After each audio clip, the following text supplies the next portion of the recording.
Assalamualaikum warahmatullahi wabarakatuh. Kami dari kelompok 3 kelas S4B yang beranggota Anissa Rohali, Aulia Rahmawati, Risma Gita Anjani, Hilma Khairia, dan Nadia Putri Dwi Fitriana yang akan menjelaskan tentang masalah dan penanganan ruang terbuka hijau di Jakarta. Apa itu ruang terbuka hijau? Ruang terbuka hijau atau RTH adalah ruang-ruang dalam kota atau wilayah yang lebih luas, baik dalam bentuk area atau kawasan maupun dalam bentuk area memanjang atau jalur di mana dalam penggunaannya lebih bersifat terbuka dan pada dasarnya tanpa bangunan. 2. Dikatakan hijau karena RTH menjadi tempat tumbuh tanaman baik secara alamiah ataupun yang sengaja ditanami. Dalam penjelasan pasal 29 UU PR disebutkan yang termasuk jenis RTH publik adalah taman kota, taman pemakaman umum, dan jalur hijau sepanjang jalan, sungai, dan pantai. Sedangkan yang termasuk RTH private adalah kebun atau halaman rumah atau gedung milik masyarakat swasta yang ditanami. Ruang terbuka hijau publik di kota Jakarta yaitu contohnya ada di Taman Suropati, Taman Kota, taman-taman yang terbuka luas. Selanjutnya, fungsi ruang terbuka hijau atau RTH terbagi menjadi dua, ada fungsi utama atau intrinsik dan fungsi tambahan atau ekstrinsik. Fungsi utama dari RTH adalah memberi jaminan pengadaan RTH menjadi bagian dari sistem sirkulasi udara atau paru-paru kota. Lalu sebagai peneduh, sebagai produsen oksigen, seperti yang sudah kita ketahui, tumbuhan berfungsi untuk menyerap karbon dioksida dan menghasilkan oksigen pada proses fotosintesis. Lalu sebagai penyerap air hujan, karena ruang terbuka hijau mampu menahan aliran permukaan akibat hujan dan meresapkan air ke dalam tanah. Lalu sebagai pengatur iklim mikro agar sistem sirkulasi udara dan air secara alami berlangsung lancar. Jadi, ruang terbuka hijau dapat dibangun untuk mengelola lingkungan perkotaan, untuk menurunkan suhu pada waktu siang hari, dan sebaliknya, pada malam hari dapat lebih hangat karena tajuk pohon dapat menahan radiasi balik dari bumi. Lalu sebagai penyedia habitat satwa. Jadi, ruang terbuka hijau merupakan tempat perlindungan dan penyedia nutrisi bagi beberapa jenis satwa, terutama burung, mamalia kecil, dan serangga. Lalu sebagai penyerap polutan media udara, air, dan tanah, dan yang terakhir sebagai penahan angin. Karena selain berfungsi sebagai peresapan air, ruang terbuka hijau dapat berfungsi sebagai penahan angin yang mampu mengurangi kecepatan angin sebesar 75% sampai dengan 80%. Selanjutnya, fungsi tambahan atau ekstrinsik. Meliputi fungsi sosial budaya, fungsi ekonomi, dan fungsi estetika. Fungsi sosial dan budaya dari ruang terbuka hijau, yakni menggambarkan ekspresi budaya lokal, merupakan media komunikasi warga kota, dan sebagai tempat rekreasi, seperti wadah dan objek pendidikan, penelitian, dan pelatihan mempelajari alam. Lalu, fungsi ekonomi dari RTH adalah sebagai sumber produk yang bisa dijual, seperti tanaman bunga, buah, daun, serta sayur-mayur. Dan bisa menjadi bagian dari usaha pertanian, perkebunan, kehutanan, dan lain-lain. Ternyata, ruang terbuka hijau juga mempunyai fungsi estetika, yakni meningkatkan kenyamanan, memperindah lingkungan kota, baik dari skala mikro seperti halaman rumah, lingkungan pemukiman, maupun dari skala makro. Lalu menstimulasi kreativitas dan produktivitas warga kota sebagai pembentuk faktor keindahan arsitektural dan menciptakan suasana serasi dan seimbang antara area terbangun dan tidak terbangun.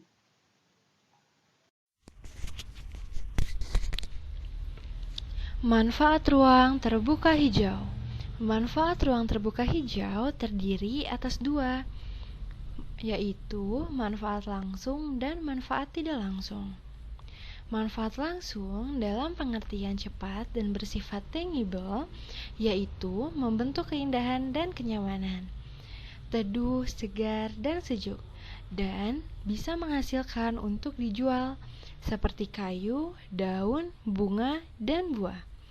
Manfaat tidak langsung berjangka panjang dan bersifat intangible, yaitu pembersih udara, pemeliharaan kelangsungan, persediaan air tanah, pelestarian fungsi lingkungan beserta flora dan fauna yang ada, atau bisa disebut konservasi hayati atau keanekaragaman hayati.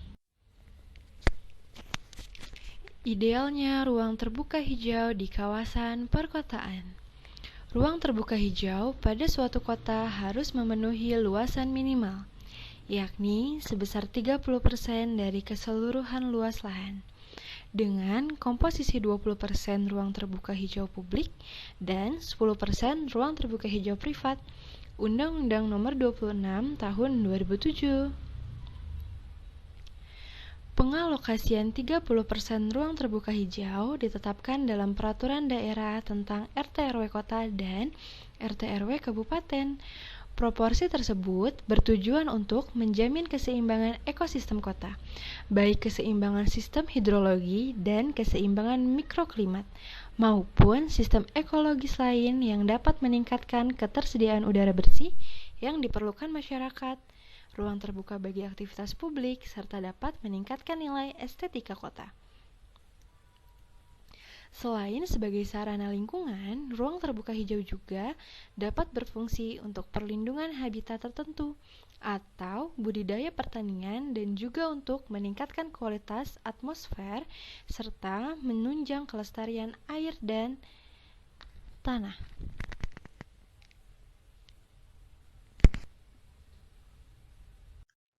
Permasalahan kurangnya ruang terbuka hijau di Jakarta. Jakarta merupakan kawasan yang memiliki luas daerah yang sangat besar, yang menyediakan wadah bagi segala aktivitas ekonomi tiap warganya. Maka tidak heran orang berbondong-bondong datang ke kota ini untuk bekerja dan menetap. Ini merupakan alasan mengapa kota Jakarta disebut kota padat penduduk. Apabila penduduk semakin tahun semakin bertambah, maka kota ini akan kehilangan banyak lahan kosong untuk dibangun perumahan, gedung, dan sebagainya. Sekitar tahun 2016 atau 2017, berdasarkan data Dinas Pertamanan dan Pemakaman DKI Jakarta, jumlah ruang terbuka hijau di DKI Jakarta mencapai 3.131. Ruang terbuka hijau ini berupa taman kota, taman lingkungan, taman interaktif, dan juga jalur hijau jalan. Jakarta Pusat menjadi wilayah dengan RTH terbanyak, yaitu sebanyak 913 RTH. Meski jumlahnya sudah banyak tersebar di seluruh wilayah DKI Jakarta, tapi luas RTH di Jakarta hanya berjumlah 9,98% dari total luas wilayah. Angka ini masih jauh dari 30% yang seharusnya dimiliki oleh DKI Jakarta. Selama ini RTH terkendala atau terlalu banyak masalah dalam proses pembebasan lahan dan pembelian lahan. Selanjutnya, pada tahun 2019 merupakan suatu peningkatan bila dibandingkan dengan tahun-tahun sebelumnya. Jakarta memiliki sekitar 14,9% ruang terbuka hijau. Jakarta butuh setidaknya 30% dari area perkotaan untuk mampu menyerap udara yang berpolusi dan memegang fungsi penyerapan air juga sebagai penyedia tempat rekreasi bagi warga. Dan pada tahun 2020 mengalami penurunan keberadaan ruang terbuka hijau di DKI Jakarta yang hanya mencapai 9,9% atau hampir menyentuh 10% saja. Kebutuhan tersebut harusnya minimal mencapai 30% sesuai dengan target dari Pemprov DKI Jakarta. Padahal ruang terbuka hijau merupakan salah satu upaya penanggulangan banjir. Oleh karena itu, Pansus Banjir menyarankan Pemprov DKI Jakarta agar menyediakan anggaran penambahan RTH untuk publik dengan target 2% per tahun. Dengan demikian, harapannya luas RTH publik di Jakarta dapat bertambah hingga menjadi 29,98% pada tahun 2030 mendatang. apabila hal tersebut bisa terlaksana dengan baik. Yang terakhir adalah strategi yang dilakukan untuk ruang terbuka hijau menuju 30%. Apa saja sih strategi yang dilakukan untuk RTH menuju 30%? Yang pertama adalah menetapkan kawasan yang tidak boleh dibangun. Dalam rencana tata ruang wilayah atau RT/RW, kawasan yang dipreservasi diantaranya adalah habitat satwa liar, daerah dengan keanekaragaman hayati tinggi, daerah genangan dan penampungan air atau water retention, daerah rawan longsor, tepian sungai dan tepian pantai sebagai pengaman ekologis, dan daerah yang memiliki nilai pemandangan tinggi. Yang kedua adalah membangun lahan hijau atau hub baru, perluasan RTH melalui pembelian lahan. Pemerintah sebagai pemegang wewenang dalam suatu kota dapat melakukan strategi pembebasan lahan yang bertujuan untuk meningkatkan pembangunan taman lingkungan, taman kota, taman makam, lapangan olahraga, hutan kota, kebun raya, hutan mangrove, dan situ atau danau buatan. Yang ketiga adalah mengembangkan koridor ruang hijau kota. Koridor ruang hijau kota merupakan urban park connector yang menghubungkan RTH 1 dengan lainnya di setiap kota.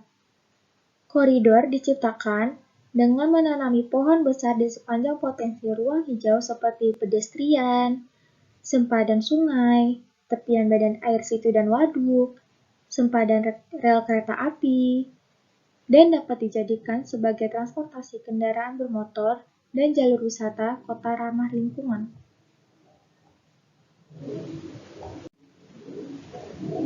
Yang keempat adalah mengakuisisi RTH privat menjadikan bagian RTH kota. Akuisisi dilakukan dengan menerapkan koefisien desa hijau atau KDH pada lahan privat yang dimiliki masyarakat dan swasta pada pengurusan izin mendirikan bangunan atau IMB pemerintah daerah.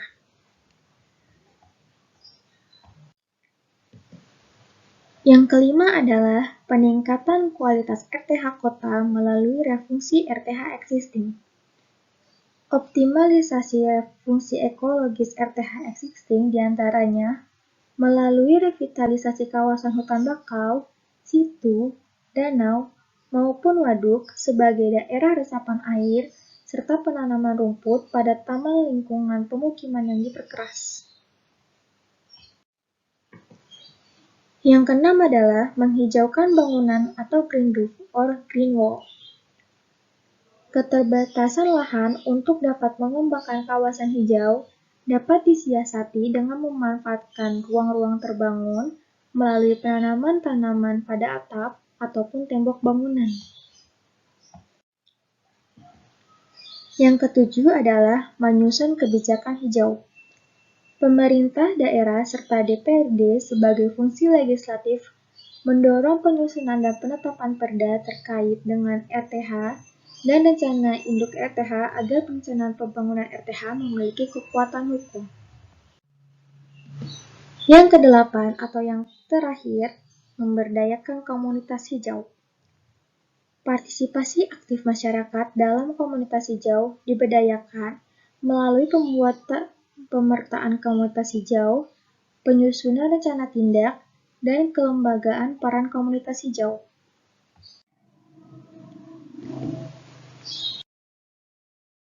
Sekian dari kelompok kami. Wassalamualaikum warahmatullahi wabarakatuh.